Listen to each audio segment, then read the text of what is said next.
So welcome back everyone on another quick tutorial of LeetCode, where I'm going to show you how you can see all your previous submissions over a code. For example, this is the code I've been working on. This is a problem on I've been working on, and I want to see how many previously codes I've submitted on this particular problem. Like here you can see it says solved.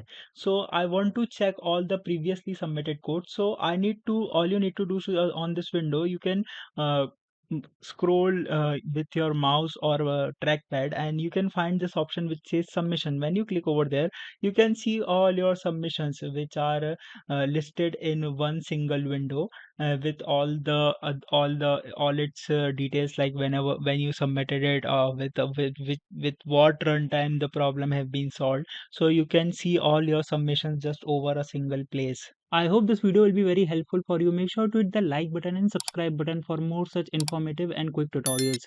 See you in the next one. Take care.